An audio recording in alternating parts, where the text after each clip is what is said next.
Welcome to the dojo, young samurai. Konnichiwa, young samurai. Welcome back to the last Ninja Night Read. My name is Chris Bradford. I'm author of the Young Samurai series and the Bodyguard series. Over the past 2 weeks, I have been reading from my sampler, Young Samurai, The Way of Fire. I hope you've been enjoying it. I hope you've got into the characters. If you want to read the entire epic adventure, of which I hold the first 3 in my hand, the rest, The Ring of Fire and the Return of the Warrior, are up here as well. You can do so. You can get them at Amazon, Waterstones, all other bookstores, and particularly independent bookstores. As I said, I'll start at the beginning with the Way of the Warrior and follow through to the Way of the Sword and the Way of the Dragon. But what I want to do is to give you a little taster of what the series starts like and how it will feel for you when you start at the beginning. The story, The Way of the Fire, was inserted into book 2 as a little sampler. Now we're going to begin the main adventure. Prologue, Masamoto Tenno. Kyoto, Japan, August 1609. The boy snapped awake. He seized his sword. Tenno hardly dared to breathe. He sensed someone else was in the room. As his eyes grew accustomed to the dark, he searched for signs of movement. But he could see nothing, only shadows within shadows, the moonlight seeping ghost-like through the loosened paper walls. Perhaps he'd been wrong. His samurai training, though, warned him otherwise. Tenno listened intently for the slightest sound, any indication there might be an intruder. But he heard nothing unusual. The cherry blossom trees in the garden made a faint rustle, like the sound of silk as a light breeze passed through. There was the familiar trickle of water as it flowed from the small fountain into the fish pond, and nearby, a cricket made its persistent nightly chirp. The rest of the house lay silent.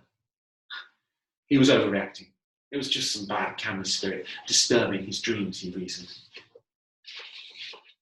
This past month, the whole Masamoto household had been on edge with the rumour of war.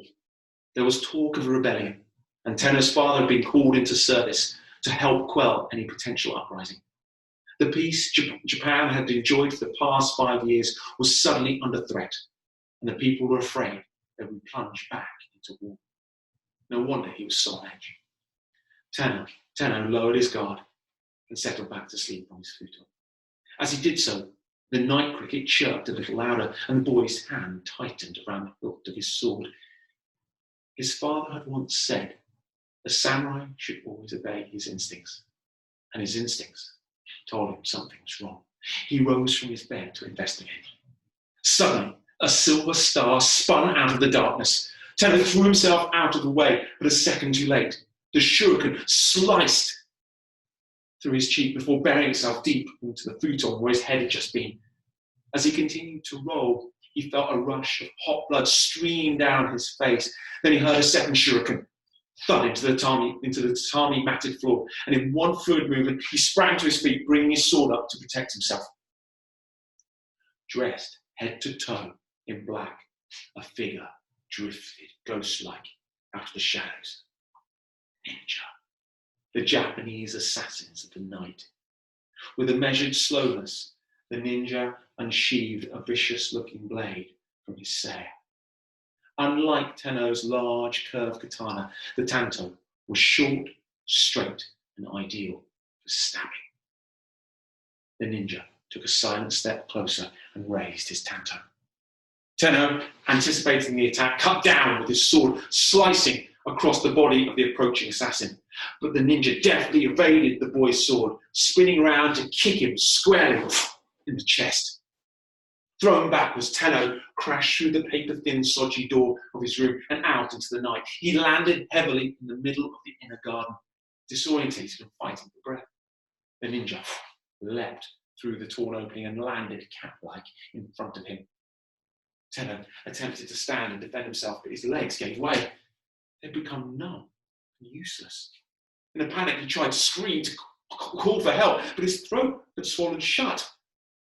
It burned like fire, and his cries became suffocating stabs for breath. The ninja shifted in and out of focus before vanishing in a swirl of black smoke. The boy's vision folded in on itself, and he realized the ninja's shuriken had been dipped in poison, paralyzing him limb by limb. His body quickly succumbed to its lethal powers, and he lay there at the mercy of his assassin. Blinded, Tenno listened for the ninja's approach, but he could only hear the chirp of the cricket. He recalled his father once telling him that ninja used the insects' calls to mask the noise of their own movements. That was how his assassin had slipped by the guards unnoticed.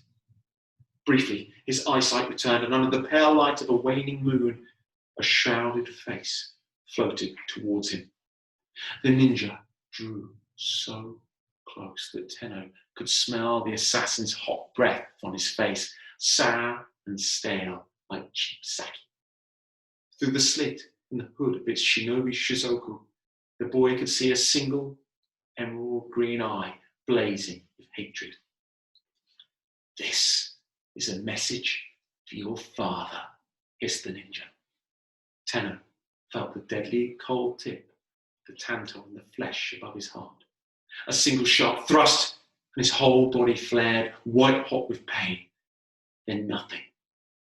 Masamoto Tenno passed into the great void.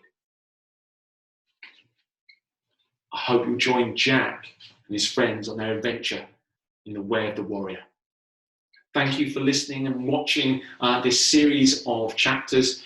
I hope you've really enjoyed them. I hope you're going to explore my books. Whatever, please look after yourselves, stay well, stay safe. Sayonara from the Samurai Author.